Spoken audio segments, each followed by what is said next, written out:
दोस्तों, फिर स्टार्ट करते हैं फ्रांसीसी क्रांति। कल के वीडियो लेक्चर में हमने फ्रांसीसी क्रांति क्या होती है इसके बारे में हमने एक संक्षिप्त एक परिचय लिया था। इसके साथ ही साथ हमने फ्रांसीसी समाज के बारे में हमने अध्ययन किया था। उसके जो सामाजिक संरचना था उसका हमने भी अध्ययन किया था। और लुई सोलाविन का हमने एक संक्षिप्त परिचय लिया था। और इसके साथ ही साथ हमने जो फ्रांसीसी राजकोष था खाली होने के जो कारण थे उन कारणों का भी हमने अध्ययन किया था। अब देर ना करते हुए दोस्तों आगे, जैसा कि मैंने कल इसमें आपको बता दिया था कि फ्रांसीसी राजकोष खाली होने की वजह से लुई सोलाविन जिसने टैक्स बढ़ा दिया था, यानी राज्य का कर बढ़ा दिया था। अब देखते हैं कि उस कर के बढ़ाने से क्या क्या फ्रांसीसी समाज में बदलाव हुए, घटनाएं घटी, या उसके कारण कौन सी फ्रांसीसी समाज में चुनौतियां उत्पन्न हुई एवं फ्रांसीसी समाज ने इसका किस तरह से सामना किया। आइए दोस्तों, आप देख सकते हैं 1.1 से जीने का संघर्ष। अब देख सकते हैं यहाँ पर क्या लिखा है। फ्रांस की जनसंख्या सन 1715 में 2.3 करोड़ थी, जो सन 1789 में बढ़कर 2.8 करोड़ हो गई। यह फ्रांस समाज की एक जनसंख्या बता रहा, ताकि आप अनुमान कर सकते हैं कि परिणाम जो जीने के संघर्ष में किस तरह से समस्याएं आई, क्या उनकी चुनौतियां रहे, किस तरह से उन्होंने संघर्ष किया, क्या बदलाव है। उसको जानने के लिए हमें यह आवश्यक है कि हम फ्रांसीसी समाज को समझें, उसकी संरचना को समझें, उसमें जो आर्थिक रूप से जो असमानताएं हैं वह समझे। इस जनसंख्या को समझना बहुत आवश्यक है। तो हम दे रहा है कि फ्रांस की जनसंख्या सन 1915 में 2.3 करोड़ अर्थात 2 करोड़ 30 लाख थी, जो सन 1789 में बढ़कर 2.8 करोड़ अर्थात 2 करोड़ 80 लाख हो गए। परिणामतः अनाज उत्पादन की तुलना में उसकी मांग काफ़ी तेजी से बढ़ी। अर्थात यहाँ पे ये बताने की कोशिश कर रहे हैं, मान लीजिए ये फ्रांसीसी समाज है, ये मान लीजिए फ्रांसीसी समाज है, ठीक। अब ये फ्रांसीसी समाज है, या मान लीजिए फ्रांस का ये देश है। तो इस देश की जनसंख्या मान लेते हैं वर्ष 2015 में अगर 2.3 करोड़ इतनी जो उसकी जनसंख्या थी, किस समय वर्ष 2015 में 15 में जनसंख्या ये उसकी इतनी थी, ये फ्रांस में। और 2015 में जो उसकी जनसंख्या थी 2 करोड़ 30 लाख, उस समय जनसंख्या जितनी थी उसके अनुसार मान लीजिए फ्रांस में जो भूमि थी वो मान लीजिए वो इतनी थी, भूमि इतनी थी, ये भूमि मान लीजिए इतनी थी पूरी, मान लीजिए इतनी भूमि थी, इतनी भूमि इतनी थी। जनसंख्या जो थी आपकी वो इतनी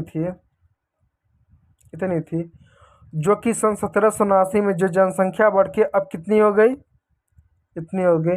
जनसंख्या तो बढ़ा लेकिन जो भूमि था उसका विस्तार तो नहीं बढ़ा। कहने का ये मतलब है, मान लीजिए आप ऐसा समझिए, मान लीजिए ये कोई खेत है, ठीक। इस खेत में जो अनाज का उत्पादन होता है, वह 10 लोग खाते हैं।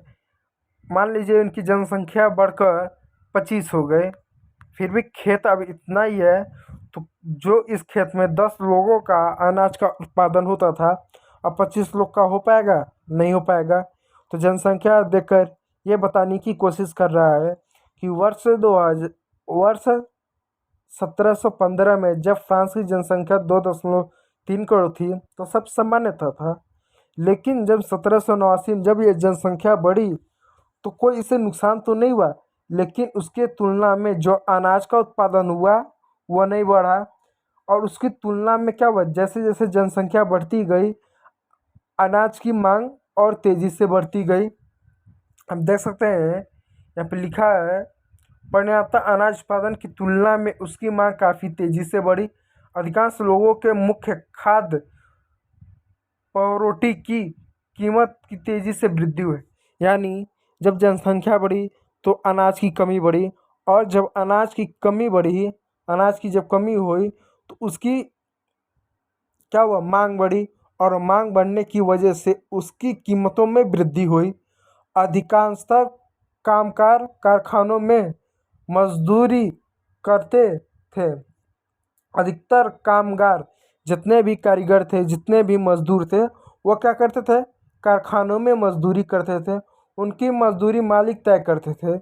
उनकी जो मजदूरी थी वो मालिक तय करते थे। कहने का मतलब है, वर्तमान समय अगर देख सकते हैं, किसी भी कारखाने, किसी भी क्षेत्र में जो मजदूरी है वो सरकार तय करती है। एक न्यूनतम मजदूरी सरकार तय करती है। जैसे वर्ष 2017 में उत्तर प्रदेश सरकार ने तय किया था कि किसी भी व्यक्ति को 284 रुपये से कम मजदूरी नहीं मिलनी चाहिए थी, इससे कम नहीं मिलनी चाहिए। ये वर्ष 2017 में उत्तर प्रदेश राज्य सरकार ने सबसे न्यूनतम यानी सबसे कम मजदूरी तय की थी। इससे कम नहीं दिया, इससे ज़्यादा आप दे सकते हैं लेकिन कम नहीं। लेकिन फ्रांसीसी समाज में ऐसा नहीं था। वहाँ के जितने भी मजदूर थे, अधिकतर मजदूर यानी अधिकांश मजदूर कारखानों में काम करते थे, और उनकी जो मजदूरी थी वो मालिक तय करते थे। और मजदूरी जो की थी वो कम थी, लेकिन जैसे जनसंख्या बढ़ने लगी, पाव रोटी की, जैसे हमारा रोटी होता है वैसे वहाँ के लोग पाव रोटी खाते हैं, उसकी क्या मांग बढ़ने लगी, मांग बढ़ने लगी, लेकिन पाव रोटी कम थी। मांग बढ़ने की वजह से उसकी जो रेट थी, जो कीमत थी, वो दिन प्रतिदिन उसकी वृद्धि होती गई। लेकिन यहाँ की जो मजदूरी थी वो नहीं बढ़ी। आगे आप देखेंगे क्या लिखा हुआ है, देरा लेकिन मजदूरी महंगाई की दर से नहीं बढ़ रही थी। अर्थात जो महंगाई जितनी बढ़ी थी, महंगाई की दर से मजदूरी नहीं बढ़ती। इसका क्या मतलब है, मैं आपको इकोनॉमिक रूप से मैं समझाता हूँ। जैसे मान लीजिए आपने वर्ष 2020 में आपने पूरे साल आपने 2 लाख कमाया, आपने 2 लाख कमाया। मान लीजिए वर्ष 2021 में आपने क्या किया, आपने 1.5 लाख कमाया, वर्ष 2020 में आपने 1 लाख कमाया, और आपने खर्चे कितने किए, आपने ने खर्च किए, सॉरी इसको मैं 2.5 लाख कर दे रहा हूँ, 2.5 लाख, ठीक है। आपने खर्चा किया 1.5 लाख रुपया। वर्ष 2020 में आपने 2 लाख कमाया, खर्चा किया आपने 1.5 लाख, बचा कितना आपका 50,000, ठीक है दोस्तों। लेकिन वर्ष 2021 में महंगाई बढ़ी, और आपने की तनख्वाह में वृद्धि, आपकी जो मजदूरी थी उसमें वृद्धि कर दी गई। अब वो आपकी तनख्वाह कितनी हो गई, 2.5 लाख प्रति साल। और आपने उन्हीं चीज़ों पे, जिन चीज़ों पर आपने वर्ष 2020 में खर्चा किया था, जिन जिन चीज़ों, शिक्षा में, स्वास्थ्य में, कपड़ों में, खाद्यान्न में, कृषि में, जिन भी जगहों पर आपने खर्चा किया, आपने 1.5 लाख रुपया खर्चा करके आपने 50,000, एक अच्छा रकम आपने बचा ली, एक अच्छी रकम आपने बचाई। लेकिन वो एक साल में महंगाई बढ़ी, और तनख्वाह आपकी हो गई एक साल की 2.5 लाख रुपया। लेकिन फिर आपने वर्ष 2020 में जिन जिन जगहों पर आपने खर्चा किया था उन पैसों को फिर आप वहीं पर खर्चा कर रहे हैं, और आपके खर्च होते हैं कितने, 2,20,000 खर्चा रहा। और आपने इस साल कितना बचाया, आपने कितना इस साल बचाया, आपने इस साल बचाया मात्र 30,000। तो यदि अगर कोई इस तनख्वाह को देखे, वार्षिक तनख्वाह की, तो वास्तव में कहने का तो कोई कह सकता है कि हाँ, कि आपकी मजदूरी बढ़ी, कि 2020 में आपकी मजदूरी 2 लाख थी, वर्ष 2021 में 2.5 लाख हुई। लेकिन जो महंगाई बढ़ी, जिन जिन क्षेत्रों में आपने 2025 पर खर्चा किया, आज उन्हीं जगहों पर आप 2021 में खर्चा जो किए, वो आपने कितना खर्चा किया, आपने 2,20,000 खर्चा है। उस समय आप उन जगहों पर खर्चा करके आप 50,000 बचाते थे, जबकि आप 30,000 बचा रहे हैं।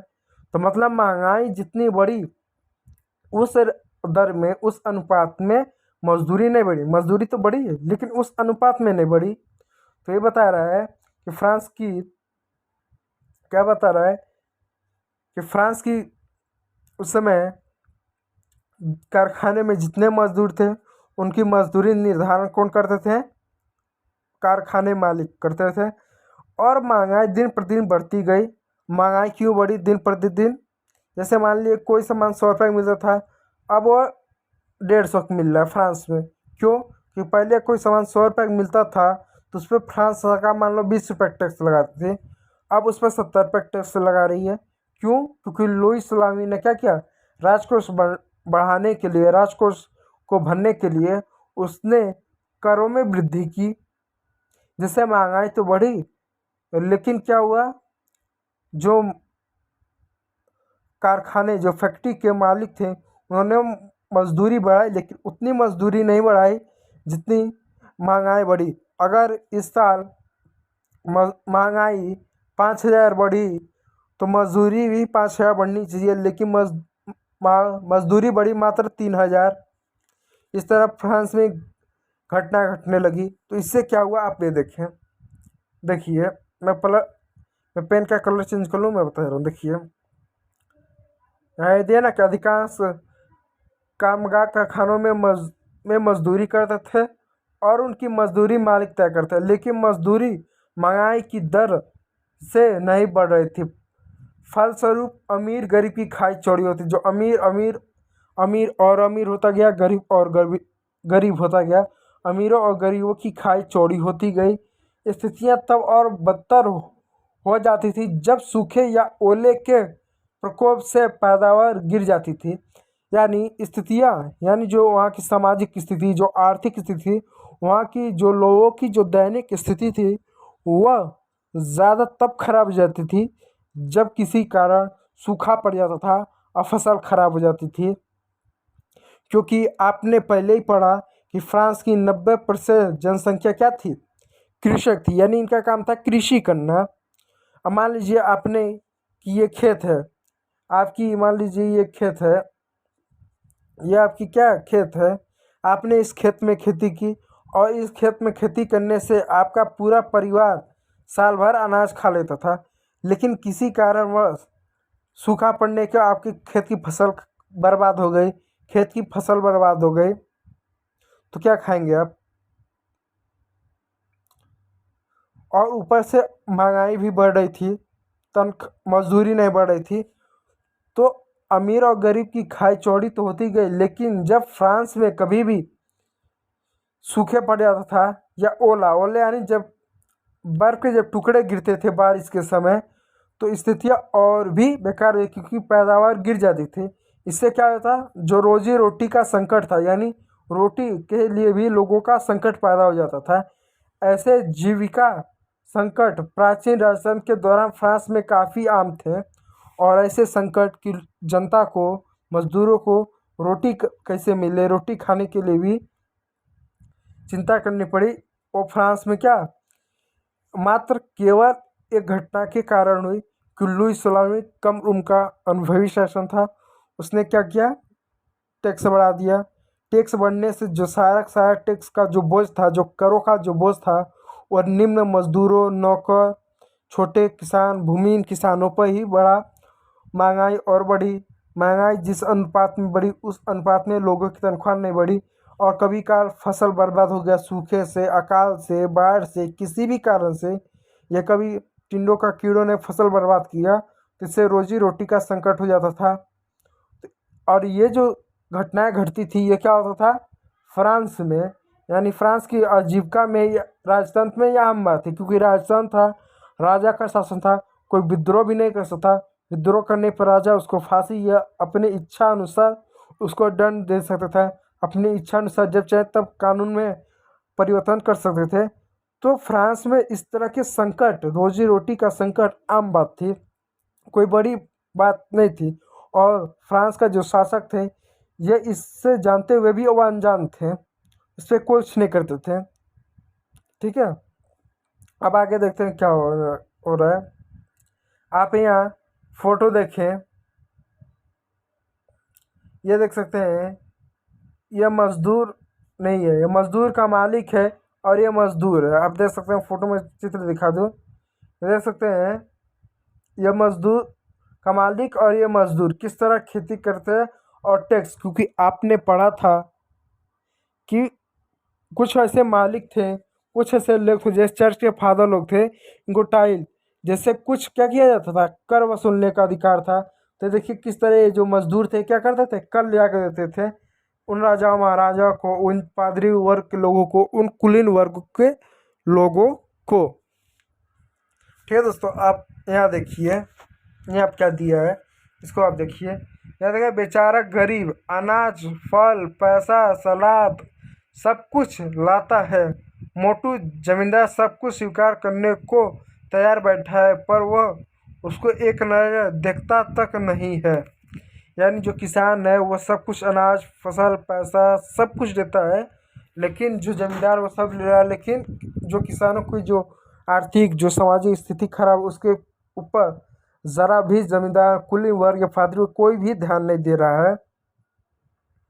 यहाँ देख सकते हैं चित्र में, यहाँ क्या क्रिया क्लब है, बताया कि चित्रकला में कुलीन व्यक्ति को मकड़े और किसान को मक्खी के रूप में क्यों चित्रित किया गया है, आप इसको बताएं। ठीक है, अब आगे जीने का संघर्ष हो गया। नया शब्द आप इस देखते, जीविका संकट, ऐसी चरम स्थिति जब जीविका रहने के न्यूनतम साधन भी खतरे में पड़ने लगे। यानी जीविका का संकट होता है जब जीने के लिए जो न्यूनतम साधन है, जैसे मान लीजिए आपको जीवित रहना है, तो जीवित रहने के लिए आपको क्या चाहिए, मान लीजिए भोजन चाहिए। भोजन कहाँ से मिलेगा, आपको खेतों से मिलेगा। और खेतों में जब फसल की पैदावार ना हो तो क्या, मान लीजिए आप पशुपालन करते हैं, आपके पास कुछ पशुएं हैं, चाहे गाय हो, भैंस हो, बकरी हो, मुर्गा, उससे आपका जीवन व्यतीत होता है, वो भी नष्ट हो जाए तो आपकी जो जीविका वो संकट में आ जाती है। आपके जीने का जो साधन है वह न्यूनतम हो जाता है, खतरे में पड़ने लगते हैं। तो यही कारण था फ्रांस में लोगों के राजा के प्रति, शासक के प्रति नकारात्मक विचारधारा आने लगा और क्रोध की भावना, विद्रोह की भावना आने लगी। और कहीं ना कहीं ये भी एक कारण है फ्रांस में क्रांति का। आप देख सकते हैं, अनाम, जिसका नाम मालूम नहीं हो। अनाम का मतलब जिसका नाम मालूम नहीं हो। आप यहाँ पर देख सकते हैं ये जीविका का संकट कैसे उत्पन्न होता है। आप यहाँ मैप देख सकते हैं, जैसे दिया खराब फसल, अब गरीब गुरबा पारोटी नहीं खरीद पाएंगे, महामारी, अब इसमें आपको बना है देखिए फसल खराब, तो यहाँ फसल खराब तो फसलों की वृद्धि, फसलों की मांग, फसलों की वृद्धि, महंगाई, तो अब गरीब गुरबा पारोटी नहीं खरीद पाएंगे। महंगाई होगी तो क्या होगा, विद्रोह हो सकता है, लोगों की आर्थिक स्थितियाँ खराब, यही ये सभी घटना हो सकते हैं। अब आगे देखते हैं इसके बाद क्या होने लगा। उभरते मध्य वर्ग ने विशेष अधिकारों के अंत की कल्पना की। उभरते मध्य वर्ग के लोगों ने विशेष अधिकारों की अंत की कल्पना की। कौन से विशेष अधिकार, पादरी वर्ग के विशेष अधिकार, कुलीन वर्ग के विशेष अधिकार। पादरी वर्ग के जो टाइल नामक टैक्स लेने का अधिकार था, जो एक धार्मिक कर होता था, उसको हटाने का अधिकार। पादरी वर्ग को जो विशेष अधिकार था कि किसी भी क्षेत्र में वो कर वसूल सकते, उसको अधिकार। पादरी वर्ग को जो जन्मसिद्ध अधिकार था कि उन्हें कभी भी राज्य को, सरकार को कभी भी टैक्स नहीं देना पड़ता था, वो विशेष अधिकार समाप्त। भूमि जो सबसे अधिक ऊंचे वर्ग, कुलीन वर्ग तक ही सीमित थी, पादरी वर्ग तक ही सीमित थी, वह समानता, सभी लोगों में समान रूप से विभाजन, संपत्ति का समान रूप से बंटवारा। इन उभरते मध्य वर्ग के जो लोग थे विशेष अधिकारों की अंत की कल्पना की, अर्थात मांगे की। आगे अब देखो क्या होता है। पहले भी कर बढ़ने एवं अकाल के समय, मैं जूम कर दूं थोड़ा सा, पहले भी कर बढ़ने एवं अकाल के समय किसान और कामगार विद्रोह कर चुके थे। यानी पहले भी कर बढ़ने यानी टैक्स बढ़ने एवं अकाल के समय किसान जो थे, जो कामगार यानी जो कारीगर थे, जो मजदूर थे, वो विद्रोह कर चुके थे। पहली बार नहीं थी, कई बार विद्रोह कर चुके थे, परंतु उनके पास सामाजिक एवं आर्थिक व्यवस्था में बुनियादी बदलाव परंतु उनके पास सामाजिक एवं आर्थिक व्यवस्था में बुनियादी बदलाव लाने के लिए साधन एवं कार्यक्रम नहीं थे। यानी जो सामाजिक स्थिति, समाजी यानी समाज में जो भेदभाव था, कोई टैक्स दे कोई टैक्स ना दे, किसी को जन्म से विशेष अधिकार है कि हम इस जाति में हैं तो हमें टैक्स देना पड़ेगा, हम इस जाति में जन्म लिए हैं तो हमको टैक्स ही नहीं देना पड़ेगा। ये जो सामाजिक जो असमानता थी उसके प्रति उन्होंने विद्रोह किया, आर्थिक जो व्यवस्था थी उसको उन्होंने विद्रोह किया, लेकिन इसको बदलने के लिए उनके पास साधन नहीं थे। यानी कोई ऐसी साधन या कार्यक्रम नहीं थे जिसके माध्यम से वो बदल सके, इस व्यवस्था को रोक सके।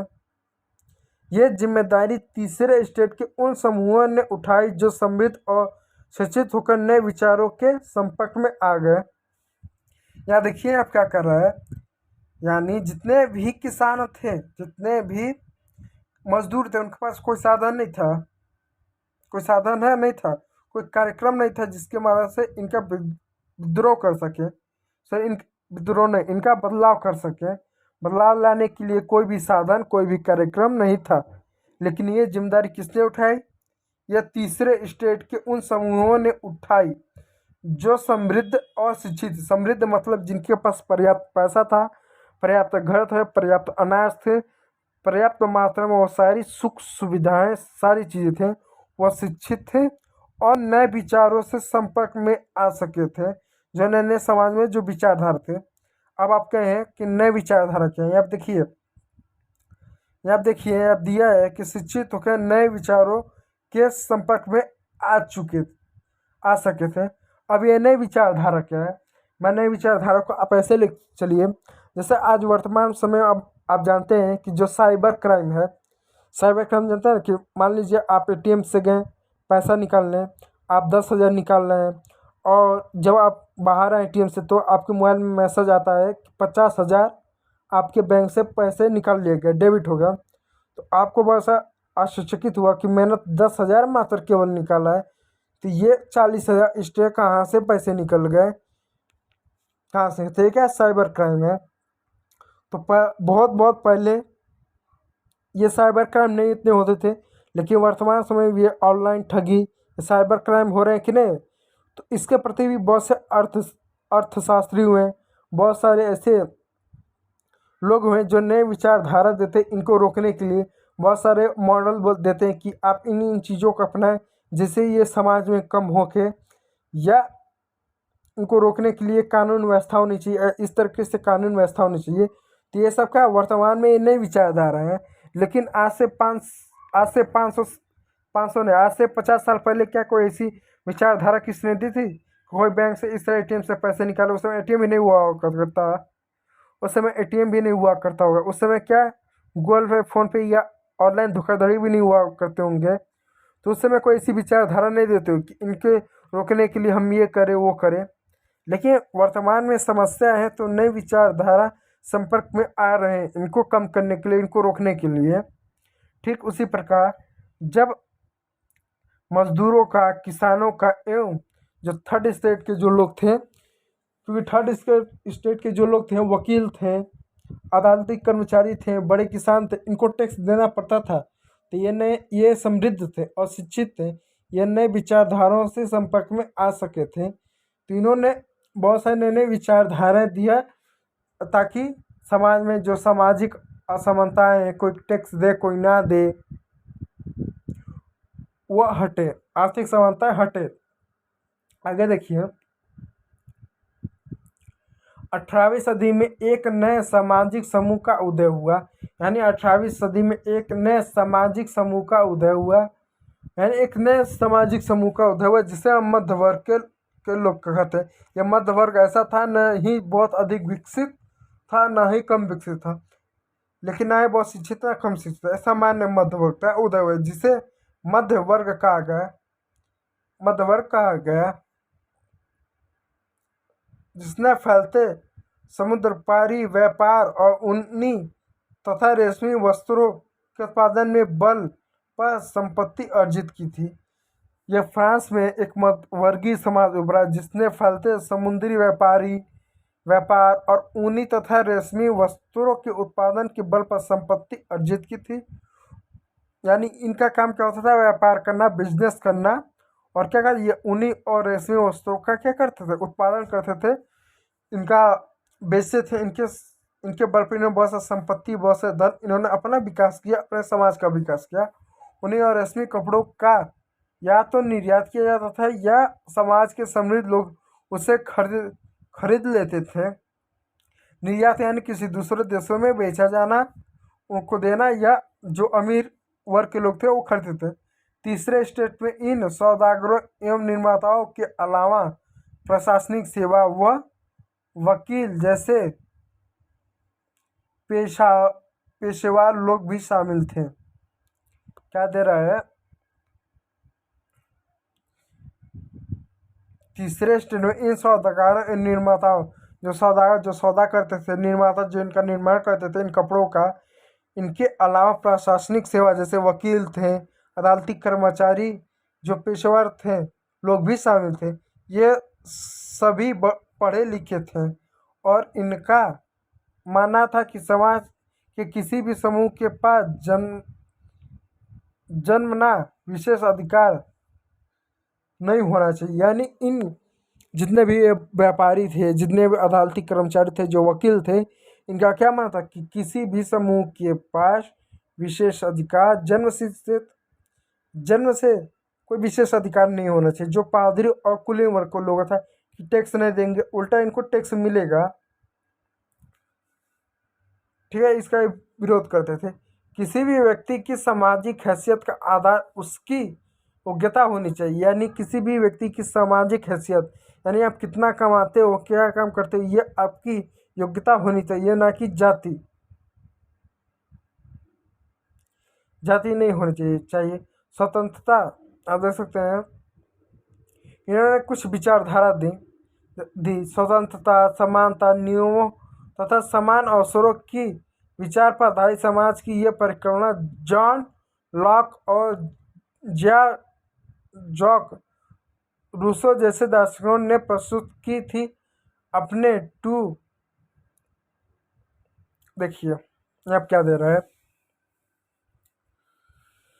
आपको मालूम है कि जो भारत का संविधान है, यह जो प्रस्तावना, इसमें सामाजिक रूप, यहाँ पर समानता, स्वतंत्रता, नियमों में समान अवसर, रोजगार में समान अवसर, ये सभी भी जितने भी जो विचारधारा हैं हमारे संविधान में, हमने सब फ्रांस से उठाया है।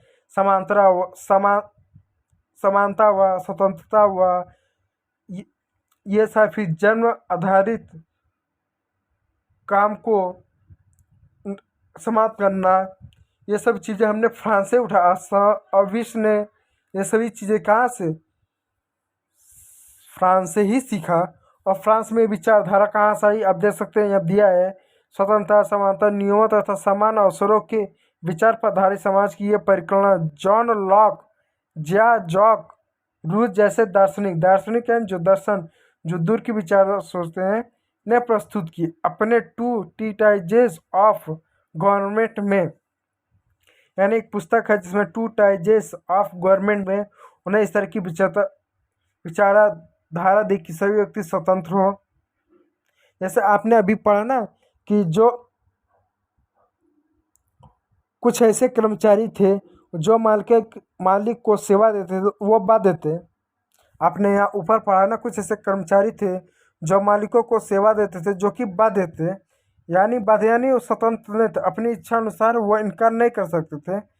क्यों? क्योंकि वो बाध्य थे। जिस देखे यहाँ पर दिया ना क्या है? किसान अपने स्वामी की सेवा, स्वामी के घर एवं खेतों के काम करना, सैन्य सेवा देना, सड़कों का निर्माण में सहयोग आदि करने के लिए बाध्य थे। यानी स्वतंत्र नहीं थे, वो इससे स्पष्ट रूप से इनकार नहीं कर सकते थे। यदि मालिक की इच्छा है तो उनको सड़क बनाने में सहयोग करना पड़ेगा, उनको सैन्य सेवा देनी पड़ेगी, उनको किसी भी ग्रामीण कार्यों में मदद करना पड़ेगा, चाहे खेतों में, चाहे पशुपालन में, चाहे व्यापार में, चाहे सैन्य में, चाहे सड़क बना आदि किसी भी कार्य में उन्हें सहयोग देना पड़ता, उन्हें काम करना पड़ता, वो बाध्य थे, वो स्वतंत्र नहीं थे। लेकिन इन लेखकों ने क्या विचारधारा दी कि स्वतंत्रता क्या होनी चाहिए, या क्या दी कि स्वतंत्रता होनी चाहिए, स्वतंत्रता स्वतंत्रता होनी चाहिए, समानता होनी चाहिए नियमों में, कि सबके लिए एक नियम, टैक्स जो है वो सभी दें, यहाँ फ्रांस के तीनों स्टेट के तीनों वर्ग के लोग ही दें, कोई असमानता ना हो। अरे धारणा कितने दी? रूसो, जॉन लॉक और जैक जॉक जैसे रूसो दार्शनिकों ने प्रस्तुत की। किसमें की? टू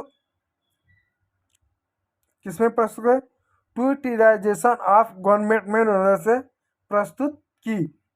आप इसका स्क्रीनशॉट ले सकते हैं, ये आपके बोर्ड एग्जाम में पूछ सकता है, इससे मैं आपको एमसीक्यू भी दूंगा सॉल्व करने के लिए, तो आपको आपका रिवीजन होता रहे। लॉक ने राजा के दैविक और निरंकुश अधिकारों के सिद्धांत का खंडन किया, यानी जो लॉक ने राजा के दैवी और निरंकुश अधिकारों के सिद्धांत का खंडन किया था। रूसो ने इस विचार की आगे बढ़ाते हुए जनता और उनके प्रतिनिधियों के बीच एक सामाजिक अनुबंध और पर आधारित सरकार का प्रस्ताव रखा। यानी ये क्या कि लॉक ने राजा के दैवी और निरंकुश अधिकारों के सिद्धांत का खंडन किया कि राजा के पास जो भी अधिकार है उस अधिकारों का सिद्धांत का खंडन किया कि राजा के पास जो भी अधिकार है वो नहीं होना चाहिए, मन चाहा अधिकार नहीं, जिसका जो कर ले, ये गलत है। और रूसो ने इस विचार को आगे बढ़ाते हुए जनता और उनके प्रतिनिधियों के बीच एक सामाजिक अनुबंध पर आधारित सरकार का प्रस्ताव रखा।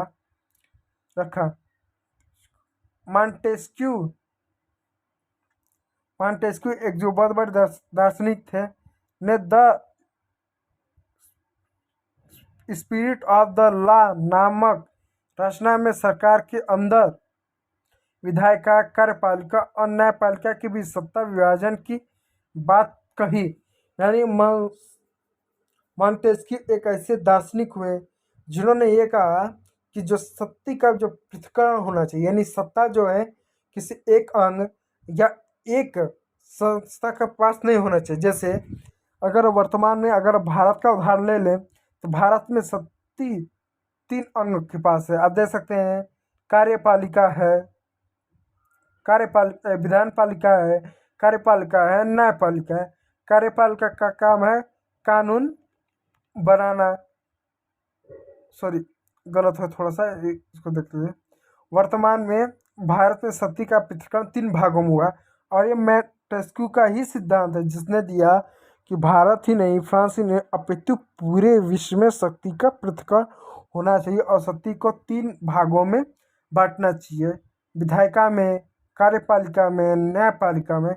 विधायिका का काम हो कानून का बनाना, विधायिका में वे लोग हों जो जनता द्वारा चुने गए हों, कार्यपालिका का काम हो उन कानूनों को क्रियान्वित करना, उसका पालन करवाना। न्यायपालिका का काम हो यदि कोई भी व्यक्ति उन कानूनों का उल्लंघन करे या किसी से अन्याय हो तो न्याय करना या न्यायपालिका। तो मॉन्टेस्क्यू ने सबसे पहले किसमें, इसको भी आप स्क्रीनशॉट ले लीजिए कुछ इस प्रकार, द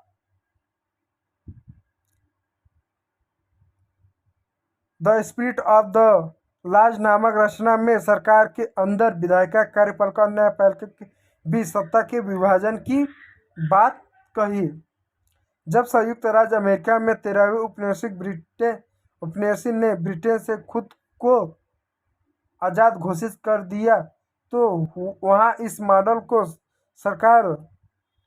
की सरकार बनी। अब ये बताया जा रहा है, जब संयुक्त राज्य अमेरिका में 13 उपनिवेशी ने ब्रिटेन से खुद को जब संयुक्त अमेरिका ने ब्रिटेन को खुद से आज़ाद घोषित कर दिया तो वहाँ इसी मॉडल की सरकार बनी, कार्यपालिका, विधानपालिका और न्यायपालिका की। फ्रांस के राजनीतिक चिंतकों के लिए अमेरिकी संविधान और उसमें दी गई व्यक्तिगत अधिकारों की गारंटी प्रेरणा का एक महत्वपूर्ण स्रोत बनी। यानी उस समय संयुक्त राज्य अमेरिका एक स्वतंत्र देश के रूप में उभरा, उसका संविधान में दी गई कुछ व्यक्तिगत अधिकार की गारंटी दी गई थी, जो फ्रांस के लोगों के लिए प्रेरणा का स्रोत बना कि हमारे देश में भी कुछ इस तरह की शासन व्यवस्था होनी चाहिए और हमारे लोगों को कुछ इस तरीके के अधिकार होनी चाहिए। दार्शनिकों के इन विचारों पर काफ़ी हाउसों पर सैलान की गोष्ठियों में गर्मागर्म बहस हुआ करती थी। डेरेक के दार्शनिकों के इन विचारों पर काफ़ी हाउसों पर सैलान की गोष्ठियों में गर्मागर्म बहस हुआ करती थी और पुस्तकों और एवं अखबारों के माध्यम से इनका व्यापक प्रचार प्रसार पुस्तकों एवं अखबारों के लोगों के बीच जोर से पढ़ाया जाता था ताकि अनपढ़ भी उन्हें समझ सके। इसी समय में लुई 16वीं द्वारा राज्य के खर्चों को पूरा करने के लिए फिर से कर लगाए जाने की खबर, अर्थात आप यहाँ देख सकते हैं कि यहाँ पर बहुत से हाउसों में, जैसे भारत में संसद भवन में मान लीजिए किसी भी कानून लेकर वाद विवाद हो चल रहा है और यहीं पर कुछ उसी कानून कोई ऐसा भारत सरकार कोई काम कर दे, जैसे मान लीजिए वर्तमान समय में नारी शक्ति वंदन अधिनियम महिलाओं के लिए चल रहा है, जिसमें सरकार ये कह रही है कि महिलाओं को 33% हम आरक्षण देंगे लोकसभा में, नारी शक्ति वंदन अधिनियम। ठीक, अब मान लीजिए सरकार कोई ऐसा कोई काम कर दे, चलिए अब मान लीजिए संसद में मान लीजिए गर्मा गर्म इसमें चले बहस चलिए किसी भी बात को, मतलब वर्तमान तो है नहीं लेकिन मान लीजिए बहस चल रही है और फिर सरकार कोई ऐसा कदम उठा ले तो ये बहस को क्या करेगी, आग में घी डालने का काम करेगी। तो उस समय जो सोलान की गोष्ठी जो हाउसे थे, जो संसद भवन थे, उन लोगों की एक तरह से जो संस्था थी, जो कमेटी, जहाँ पे ये लोग बातचीत ही कर रहे थे, एक विचारधारा रख रहे थे कि हमें भी अमेरिका की तरह संयुक्त राज्य अमेरिका की स्वतंत्रता समानता या आर्थिक समानता हमें चाहिए, हमें अवसर मिले वहीं पर। और इस चीज़ के लिए वो क्या कर रहे थे, वो पुस्तकों के माध्यम से अखबारों के माध्यम से लोगों को जागरूक कर रहे थे ताकि लोग अनपढ़ लोग भी पढ़ें लिखें समझे जागरूक हो और अपने अधिकारों की मांग करें। लेकिन इसी बीच लुई 16वीं जो सबसे कम उम्र और अनुभवीहीन शासन था, जिसको साम्राज्य चलाने का जरा भी योग्यता एवं गुण नहीं थी, उसने क्या किया, फिर कर में वृद्धि कर दी। कर में वृद्धि करने के बाद जो पादरी वर्ग था उनको कर देना नहीं था, कुलीन वर्ग को कर देना नहीं था, कर केवल तीसरे स्टेट लोग को ही देना था और इनकी जनसंख्या सबसे ज़्यादा थी। इससे क्या हुआ, देखिए क्या हुआ, आप ना देखिए कि इस समय लुई 16वीं द्वारा राज्य के खर्चों को पूरा करने के लिए लगाए जाने की खबर से विशेषाधिकार वाली व्यवस्था के विरुद्ध गुस्सा भड़क उठा। क्यों भड़क उठा कि उस समय अकाल था, लोग रोजी रोटी के लिए मर रहे थे, सूखा पड़ गया था, बाढ़ ओले ऐसी परिस्थितियाँ थी, महंगाई बढ़ रही थी, मजदूरी नहीं बढ़ रही थी, बहुत सारे ऐसे तमाम समस्या थी। उसके बाद कर और बढ़ाने से चीज़ें और महंगी होने लगी, गरीब और मरने लगे। इससे लोग क्या करें, विशेष अधिकार वाली व्यवस्था के विरुद्ध गुस्सा और भड़क उठा और लोग क्या करने लगे, विशेष अधिकारों की मांग करने लगे। उस विशेष अधिकार वाले लोगों को विरोध करने लगे कि इन विशेष अधिकार नहीं होने चाहिए, यानी दिया ना कि विशेष अधिकार वाली व्यवस्था के विरुद्ध गुस्सा भड़का कि इनको विशेष अधिकार है, यह नहीं दे और हम ही से ही कर लिया जा रहा है। तो क्या हुआ, गुस्सा भड़क उठा। इससे क्या हुआ, आप देखिए यहाँ पर स्रोत दिया, अब इसको आप पढ़ लेते हैं। देखिए प्राचीन, मैं उसको जूम कर दूं, देखिए क्या दिया कि प्राचीन राजतंत्र में हुए अनुभवों का वृत्तांत आगे चलकर आगे चलकर क्रांतिकारी राजनीति में सक्रिय होने वाले जॉर्ज दांतन ने अपनी पढ़ाई पूरी होने के बाद के समय को याद करते हुए सन 1793 में अपने एक मित्र को लिखा, मैं प्लेलिस के आवासीय कॉलेज में था, वहाँ मुझे कई महत्वपूर्ण, एक में मैं जूम कर दूँ,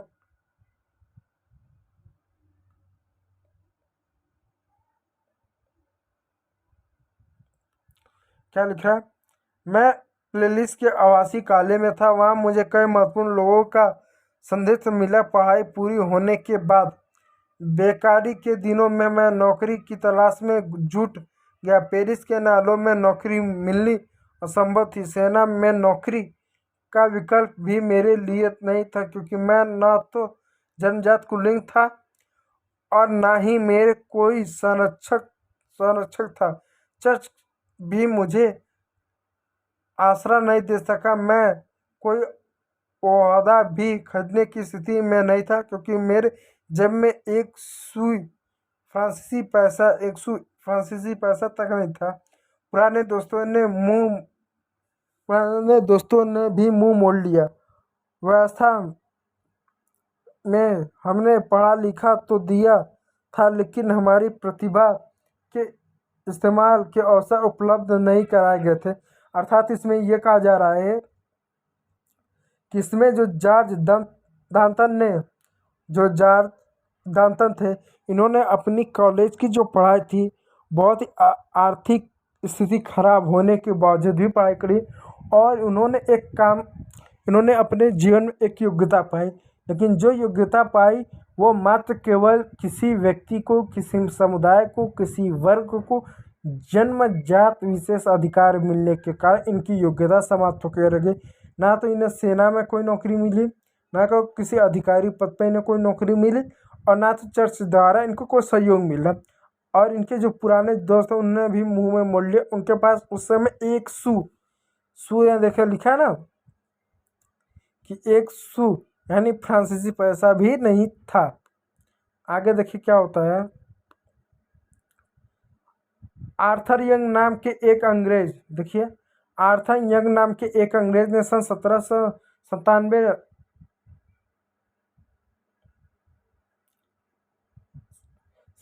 आर्थर यंग नाम के एक अंग्रेज सन 1787 से 1789 के दौरान फ्रांस की यात्रा की और अपनी यात्रा का विस्तृत वृत्तांत लिखा। इस वृत्तांत में उनकी यह टिप्पणी दिलचस्प है। सेवा टहल में लगे अपने गुलाम, खासतौर पर उनके साथ बुरा व्यवहार करने वाले लोग को पता होना चाहिए कि इस तरह वह अपनी जिंदगी को ऐसी स्थिति में डाल रहा है जो उस स्थिति से बिल्कुल भिन्न होता है, जिससे उनसे मुक्त लोगों की सेवाएं ली होती और उनसे बेहतर बर्ताव करता है, जो अपने पीड़ितों की करा सुनते हुए भोज उड़ाता पसंद करते हैं। उन्हें दंगे और दौरान अपनी बेटी के अपहरण या बेटे का गला रेत दिए जाने का दुखड़ा नहीं रोना चाहिए। यानी ये भी कहीं ना कहीं फ्रांस की सामाजिक व्यवस्था को दर्शाते हैं। कुछ समय फ्रांस की सामाजिक व्यवस्था भी ठीक नहीं थी। ठीक है, यहाँ देखिए क्या लिखा है। यहाँ यंग क्या संदेश देने की कोशिश कर रहे हैं, गुलामों से क्या उनका आशा है, ये किसकी आलोचना कर रहे हैं, सन 1787 में उन्हें किस खतरे का आभास हुआ था। तो यहाँ पर यंग ने संदेश यहाँ देने की कोशिश की कि गुलामों के साथ किस तरह से बर्ताव किया जा रहा है, और उन्होंने ये संदेश दिया कि वर्तमान समय में विद्रोह जैसी चीज़ें हो सकती हैं। ठीक है दोस्तों, अब यहाँ देखते हैं, यहाँ से ये थी फ्रांस के समाज की एक संरचना जो आपके बेसिक कॉन्सेप्ट को मजबूत करेगी। अब आप यहाँ से आपकी स्टार्ट होती है फ्रांस की क्रांति, जिससे आप समझ सकेंगे फ्रांस की क्रांति की शुरुआत क्यों हुआ, उसके पीछे क्या कारण था। अब देख सकते हैं क्या बता रहा है। देखिए यहाँ क्या लिखा है। पिछले भाग में हमने देख चुके हैं कि किन कारणों से लुई सलामे ने कर बढ़ाया। हम देख सकते हैं किन कारणों से। 5 कारण थे। पहला, लंबे समय से चल रहे युद्ध के कारण। दूसरा, वारसा के महल फिजूली खर्चों, उसके लिए कर राजकोष खाली हुआ। तीसरा कारण क्या था, 13 अमेरिका के 13 उपनिवेशकों को आज़ाद कराने के लिए पैसे खर्च किए। चौथा, पहले से 2 लीवे कर्ज लिया और फिर 10 लीवे का और कर्ज ले लिया, राजकोष और खाली हुआ। उसके साथ साथ जितने भी दफ्तर थे, कार्यालय थे, विश्वविद्यालय, तो उनको चलाने के लिए पैसे चाहिए। तो 5 कारणों से राजकोष खाली हुआ, अधिक कारणों से उसने कर्ज लिया। कर्ज मतलब कर बढ़ाया, टैक्स उसने बढ़ाया। ठीक है, टैक्स बढ़ाया, दिए थे। क्या आप सोच सकते हैं कि उसने ऐसा कैसे किया? प्राचीन राजतंत्र के तहत फ्रांसीसी समाज अपनी मर्जी से कर नहीं लगा सकता था। यानी ये बता कि प्राचीन जो राजतंत्र थे वो फ्रांसीसी सम्राट अपनी मर्जी से कर नहीं लगा सकते थे। इसके लिए उन्हें स्टेट जनरल प्रतिनिधि सभा की बैठक बुलाकर नए करों के अपने प्रस्तावों की मंजूरी लेनी पड़ती थी। स्टेट जनरल एक राजनीतिक संस्था थी जिसमें तीनों स्टेट अपने अपने प्रतिनिधि भेजते थे, लेकिन सम्राट ही यह निर्णय करता था कि इस संस्था की बैठक कब बुलाई जाए। इसकी अंतिम बैठक सन 1614 में बुलाई गई थी। इसमें यह बताने की कोशिश कर रहा है कि प्राचीन राजतंत्र के तहत जो फ्रांस में जो प्राचीन राजतंत्र था, यह देखिए क्या कर रहा है, कर रहा है फ्रांस की जो प्राचीन राजतंत्र था के तहत सम्राट था अपनी मर्जी से, इसको कर दूं, देखो दे रहा है कि प्राचीन राजतंत्र के तहत फ्रांसीसी सम्राट अपनी मर्जी से कर नहीं लगा सकता था। इसके लिए उसे स्टेट जनरल, जो स्टेटों के जनरल, जो प्रतिनिधि एक सभा की बैठक बुलाई कर बननी थी, प्रतिनिधि सभा को बैठक बुलाकर नए करों के अपने प्रस्ताव को मंजूर लेनी पड़ती। अर्थात जैसे कोई सम्राट लुई 16 अगर उसको टैक्स बढ़ाना पड़ता था तो उसके लिए जितने भी स्टेट उनके जनरल को बुलाना पड़ता था, जो विभिन्न क्षेत्रों से बहुत सारे लोगों द्वारा चुने गए प्रतिनिधि होते थे जो इस सभा में आते थे। और स्टेट जनरल एक राजनीतिक संस्था थी जिसमें तीनों स्टेट यानी प्रथम पादरी स्टेट, कुलीन स्टेट, अतिरिक्त स्टेट के जो लोग थे उनके द्वारा चुने गए लोग इसमें आते थे। और क्या करना पड़ा, एक प्रस्ताव उनको देना पड़ता था राजा को, इन कारणों से हम टैक्स बढ़ा रहे थे, ये वो वजह था, ये वो कारण था। और अंत में राजा क्या करता था, ये निर्णय लेता था कि इन सभाओं की बैठक कब होनी चाहिए। लेकिन आप देख सकते थे इसकी अंतिम बैठक सन 1614 में बुलाई गई थी। उसके बाद इसने कभी भी क्या हुआ, यह सभा बुला ही नहीं गई थी।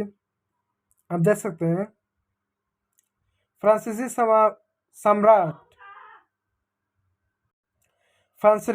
फ्रांसीसी सम्राट लुई 16वीं 5 मई सन 1779 को नए करों के प्रस्ताव के अनुमोदन के लिए स्टेट जनरल की बैठक बुलाए।